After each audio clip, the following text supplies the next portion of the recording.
بسم اللہ الرحمن الرحیم. اسلامی یہ وہی کتاب ہے جس میں کسی شک اور شبہ کی گنجائش نہیں. ہدایت ہے متقین کے لیے کہ جو ایمان بالغیب رکھتے ہیں، نماز کو قائم رکھتے ہیں. وَمِمَّا رَزَقْنَاهُمْ يُنْفِقُونَ، اور جو کچھ ہم نے روزی عطا کی ہے اس میں سے انفاق کرتے ہیں.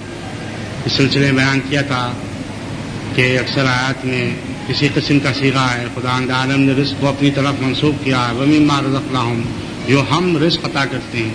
اور یہ نہ سمجھے کہ ہم اپنے قوت بازو پر کماتے ہیں، اس میں سے ہم اللہ کی راہ میں بطور احسان خرچ کرتے ہیں. ایسا نہیں ہے، بلکہ اللہ نے پہلے احسان فرمایا. اس کی عطا کردہ دولت ہے جس سے ہم عطا کرتے ہیں. تمام صفات اسی کا عطا کردہ ہیں. جو ایک دوسرے پر ہم رحم کرتے ہیں تو اللہ کی رحمت عطا کردہ رحمت ہے جس کے ذریعے سے ہم رحم کرتے ہیں. اگر اللہ اس رحمت کو سلب کر لے تو ماں باپ اور ماں اپنے بیٹے پر بھی رحم نہ کرے. یہ اس کی عطا کردہ رحمت سے رحم کرتے ہیں. صلوات. اور جو کچھ اے پیغمبر تم پر نازل کیا سب پر اہل ایمان رکھتے ہیں، اور جو تمام انبیاء پر نازل کیا گیا آخرت پر یہ لوگ یقین رکھتے ہیں. یہی لوگ اللہ کی جانب سے ہدایت یافتہ ہیں اور یہی لوگ کامیاب ہیں دنیا میں بھی اور آخرت میں بھی. صلوات محمد. اس میں شک نہیں کہ خدا عالم نے انسان کو جو نعمتیں دی ہیں اس کا تقاضا یہ ہے کہ انسان اللہ ہی کی عبادت کرے اور اسی کی پرستش کرے اور اسی کا ذکر کرے، اس کو یاد کرے. کل حدیث بیان کی تھی شکر کے سلسلے میں کہ امیر المومنین علیہ السلام کا ارشاد ہے کہ ہر شخص پر ضروری ہے کہ کم سے کم ان 4 نعمتوں کا روزانہ شکر ادا کرے، ورنہ امکان ہے کہ اس کی نعمتیں سلب چھین لی جائیں. پہلی چیز الحمدللہ الذی عرفنی نفسہ ولم یترکنی عمیان القلب. شکر ہے اس خدا کا جس نے ہمیں اپنی ذات کی معرفت عطا کی، معرفت رب، اور ہمیں دل کا اندھا نہیں قرار دیا. شکر ہے اس خدا کا الحمدللہ الذی جعلنی من امت محمد صلی اللہ علیہ وسلم. شکر ہے اس خدا کا جس نے ہمیں امت محمد صلی اللہ علیہ وآلہ وسلم سے قرار دیا، جو امت مرحومہ ہے، جو پیغمبر محمد و آل محمد کے طفیل میں ان کی محبت میں جو بخشے جائیں گے. صلوات محمد.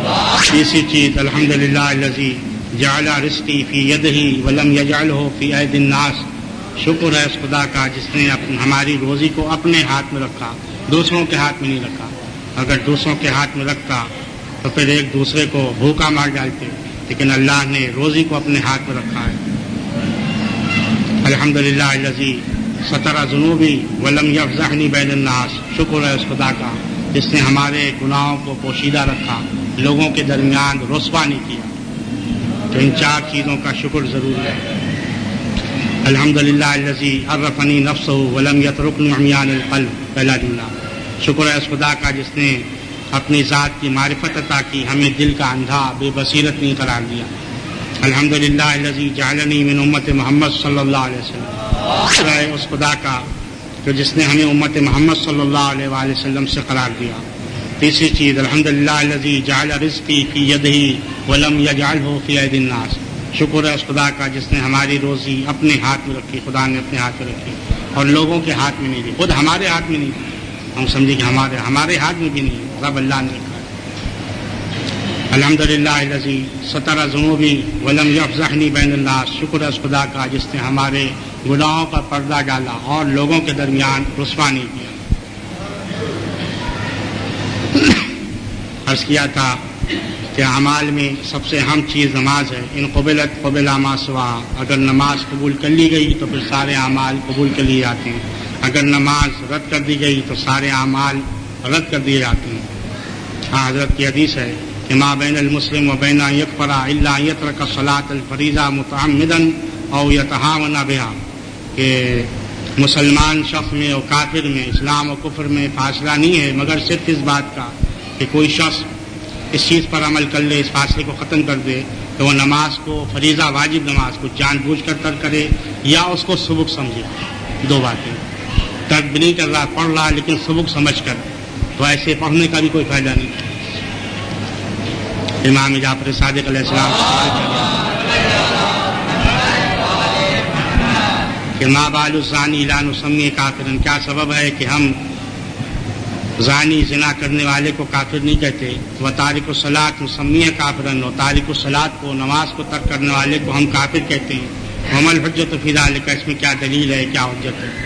فقال آپ نے ارشاد فرمایا لأن الزانی وما اشبہ ذالک، کہ زنا کرنے والا یا اس قسم کے اور گناہ کرنے والے وہ جو گناہ کرتے ہیں تو وہ ایک اپنی احتیاج، ضرورت اور شہوت کی بنا پر جو ان پر غالب آتی ہے. بلکہ ایک شخص شراب کی عادت ہے، اس کا وہ عادت سے مجبور ہو کر شراب پیتا ہے، گناہ بہرحال ہے، اس سے کوئی معاف نہیں ہے. چور ہے، کسی مجبوری کی بنا پر یا لالچ طمع کی بنا پر پیسہ زیادہ ہو جائے، دولت زیادہ ہو جائے، قرضہ بہت بڑھ گیا، آپ قرضہ کیسے ادا ہو، تو چوری کرو، اس سے قرضہ ادا کر دو. تو یہ اس کی ایک وجہ ہوتی ہے جس کی بنا پر وہ اقدام کرتا ہے گناہ کا. قتل کا اقدام کی دشمنی ہوتی، حد سے عداوت بڑھتی اس شخص سے، اور اتنا بے آپے ہو جاتا ہے کہ اس کو قتل کر دیتا ہے. تو یہ اس کے اسباب ہوتے ہیں، گناہ اپنے مقام پر ہے. وہ تارک الصلاۃ، اور تارک الصلاۃ جو ہے وہ نماز کو نہیں ترک کرتا مگر اس کو صبح کو ہلکا سمجھ کے، کیونکہ وہاں یہ دوائی نہیں ہوتے ہیں کہیں مال کے اضافہ کا سوال پیدا ہو جائے یا کوئی شہوت غالب ہو جائے، بلکہ وہ نماز کی اہمیت کو نہیں. وقال کفر، تو کفر واقع ہوگا. استغفار کسی دوسری شے کو حقیر و ذلیل سمجھنا. روٹی کے متعلق ہے، کوئی روٹی کا استغفار کرے تو اس کو ضرور سمجھ تو اللہ کی کتنی بڑی نعمت ہے. یہ کفر کی حد میں انسان کو پہنچاتا ہے.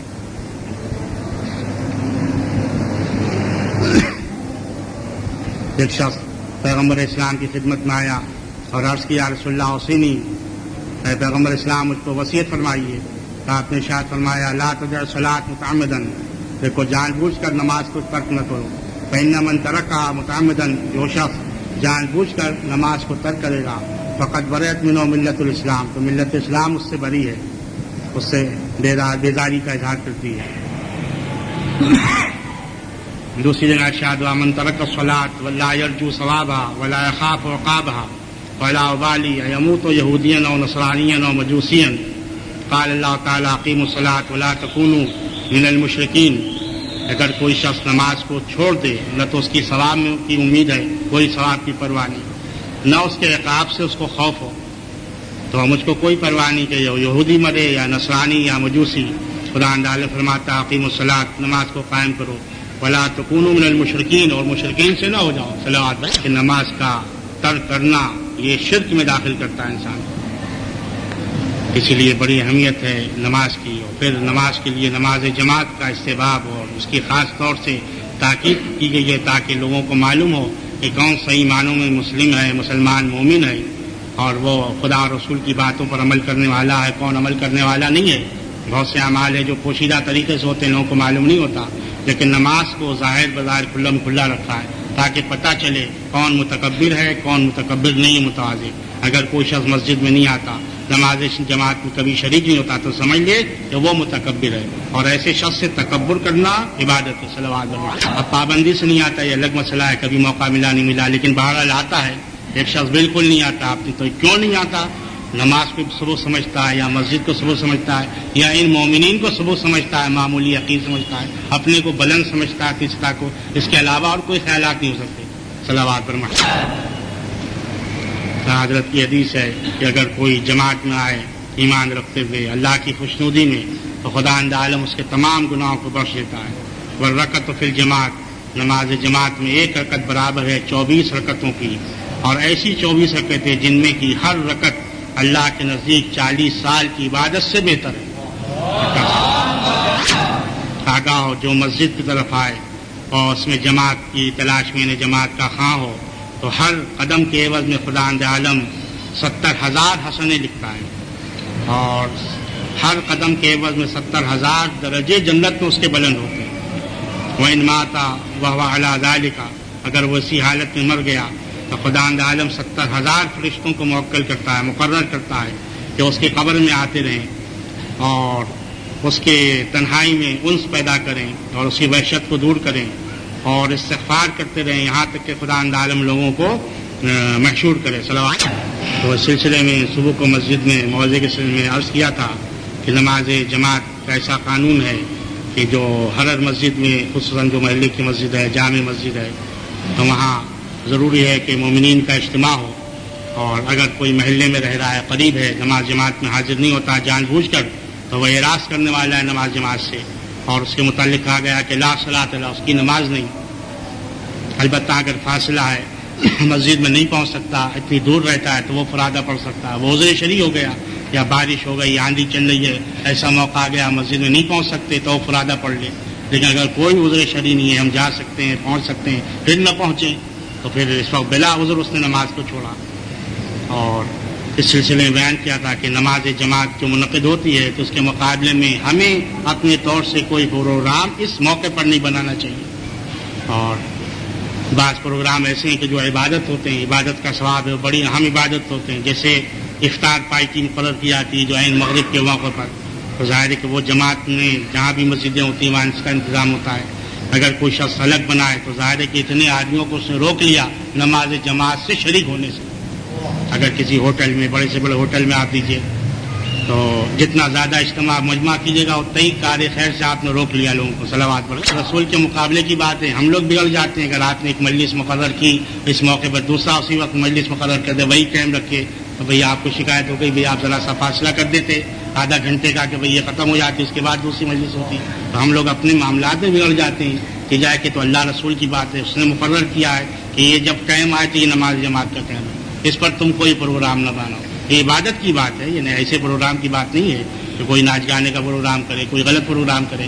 یہ تو صحیح پروگرام ہے۔ روزہ افطار کرنا کتنا ثواب ہے کہ اگر کوئی روزہ مومن کو افطار کرے تو اپنے روزے سے زیادہ اس کا ثواب ہے، لیکن اس کا اصول ہے کہ نماز جماعت چھوٹنے نہ پائے۔ اگر جو شخص افطار کرا رہا ہے وہ خود پابند نماز جماعت کا ہے، جن لوگوں کو دعوت دے رہا ہے سب پابند ہیں، تو مسجد میں جائیں، بعد جماعت نماز پڑھیں، اس کے بعد فوراً جلدی پہنچ جائیں۔ یا ایسے ہی ہے کہ اس کی طرف سے کوئی ایسی چیز پیش کر دے پہلے سے، تو بھائی اس سے تم روزہ افطار کر لو۔ صلوات پر حضرت کی حدیث ہے کہ من حافظ علی الجماعت، جو پابندی کرے نماز جماعت کی، تو صراط پر اس طریقے سے گزرے گا جیسے برق خاطف بجلی کون کر گزر جاتی ہے، اور اس کا شمار اول گروہ میں ہوگا سابقین کے ساتھ، اس کا چہرہ ایسا نورانی ہوگا جیسے 14ویں رات کا چاند ہوتا ہے، اور ہر وہ رات جس میں اس نے نماز کی پابندی کی ہے ثواب و شہید ایک شہید کا ثواب ہوگا۔ حضرت کی حدیث ہے کہ ان اللہ یستحی من عبدہ اذا صلی فی جماعت ثم یسأل حاجتہ ان ینصرف حتی یقضیہا۔ تو اگر کوئی مومن نماز ادا کرتا ہے تو خداوند عالم حیا فرماتا ہے اس بات سے کہ نماز جماعت سے پڑھے، با جماعت نماز ادا کرتا ہے، پھر اللہ سے سوال کرے اور وہ حاجت کو پورا نہ کرے، تو خداوند عالم حاجت کو بھی پورا کرتا ہے جو با جماعت نماز پڑھتا ہے۔ حضرت کی حدیث ہے یا علی للسعید ثلاث علامات، نیک شخص، خوشبخت شخص کی 3 علامتیں ہیں۔ قوت الحلال فی بلدہ، ایک تو حلال روزی اپنے شہر میں، جو سعادت کی علامت ہے۔ قوت حلال تو ہر جگہ ضروری ہے، انسان اگر باہر جائے تو وہاں بھی قوت حلال ہونا چاہیے، لیکن اگر قوت حلال بھی ہے تو اس میں وہ برکت نہیں ہوتی باہر شہر میں رہ کر جو اپنے وطن میں، اپنے گھر میں ہوتی شہر میں۔ وہ مجالست العلماء، اور علماء کی مجلس میں بیٹھنا تاکہ ان سے دینی مسائل، دینی معلومات حاصل ہوں۔ اگر عالم کی مجلس میں نہیں بیٹھے گا تو اس کو کوئی دینی مسئلہ نہیں معلوم ہوگا، یا تو خود عالم ہو، خود کتابوں کا مطالعہ کرے، اگر نہیں کر سکتا تو ضروری ہے کہ کسی عالم کے پاس جس پر جو قابل اعتماد ہو، صحیح مسائل بیان کرتا ہو، اس کے پاس بیٹھے تاکہ دینی مسائل حاصل ہوں۔ تو یہ سعادت ہے شخص کی۔ بس صلوات الخمس مع الامام، اور تیسری صفت کہ 5 وقت کی نماز باجماعت، یہ سعادت کی علامت ہے۔ وللشقی 3 علامات، اور شقی بدبخت کی بھی 3 علامتیں ہیں۔ قوت الحرام، حرام روزی، چاہے اپنے شہر میں ہو یا باہر۔ والاجتناب عن العلماء، علماء سے دور بھاگنا، جب عالم سے دور بھاگے گا تو یا تو خود عالم ہے، اگر عالم ہے تو اپنے سے کیسے دور بھاگے گا، سوال ہی پیدا نہیں ہوگا۔ اگر عالم نہیں ہے تو پھر اس کو رجوع کرنا چاہیے عالم کی طرف۔ اور تیسری چیز جو شقاوت کے لات والصلاۃ وحدہ، افرادہ نماز پڑھنا، تنہا جماعت ہو رہی ہے، پیشمان نماز پڑھا رہا ہے، کوئی عالم پڑھا رہا ہے، ایک نہیں 50 جماعتیں ہو رہی ہیں جہاں جا سکتا ہے بھئی یہ عالم، اگر آپ اس کو عاجل نہیں سمجھتے، دوسرا عالم ہے، تیسرا عالم ہے، کوئی نہ کوئی ہے ایسا، لیکن یہ علامت ہے فرادہ پڑھنے کی۔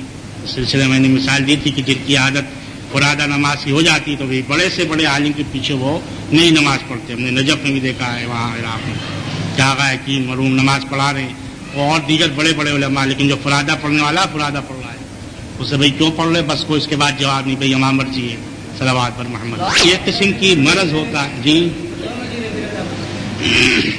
حضرت کی حدیث ہے, یا علی للسعید ثلاث علامات, نیک شخص کی 3 علامتیں, قوت الحلال فی بلد, حلال روزی اپنے شہر میں, باہر ملکوں میں روزی زیادہ ہوتی, برکت کم ہوتی, کتنا خرچہ ویسی مسائل, لیکن انسان ذرا کم سوچتا ہے ان باتوں پر.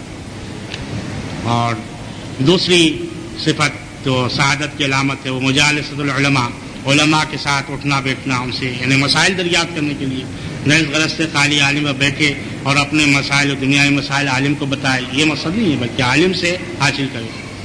بس صلوات الخمس مع الامام, اور 5 وقت کی نماز امام جماعت کے ساتھ, یہ سعادت کی علامتیں. وللشقی ثلاث علامات, اور شقی کی بھی 3 علامتیں, قوت الحرام, حرام روزی, جب حرام روزی ہوگی تو حرام لقمے کا کتنا اثر ہوتا ہے, جیسا کہ امام حسین علیہ السلام نے اپنے خطبے میں ارشاد فرمایا تھا کہ حرام قوت جو ہے وہ اتنا اثر کر چکا ہے تمہارے شکم میں کہ اب تم کوئی حق کی بات قبول کرنے کے لیے تیار نہیں, کہ حرام روزی کا اتنا اثر ہوتا ہے. والاجتناب علماء, علماء سے دوری اختیار کرنا, یہ دوسری علامت. اور تیسری علامت شقی کی والصلاۃ وحدہ, یعنی فرادہ نماز پڑھنا, یعنی بے نمازی کا ذکر نہیں ہے, نمازی کے ذکر ہے کہ نماز جب پڑھتا ہے تو فرادہ نماز. صلوات محمد. حضرت کی حدیث ہے کہ صلاۃ الرجل فی جماعت خیر من صلاۃ فی بیتہ 40 سنۃ, اگر کوئی شخص جماعت میں نماز پڑھتا ہے تو اس کی ایک نماز بہتر ہے 40 سال کی اس نمازوں سے جو گھر میں فرادہ پڑے. اور یہ عذر شرعی کی بنا پر کوئی نہیں نکل سکتا, لیکن اس کا لیکن اگر کوئی شخص جان بوجھ کر ایسا نہیں پڑھتا, نماز سے اعراض کر رہا ہے, نماز کو سبق سمجھ رہا ہے, تو سوال ہوتا ہے کہ اس کی نماز ہی قبول نہیں ہے ایسے شخص کی. خدا عالم ہم سب کے اعمال کو قبول فرمائے.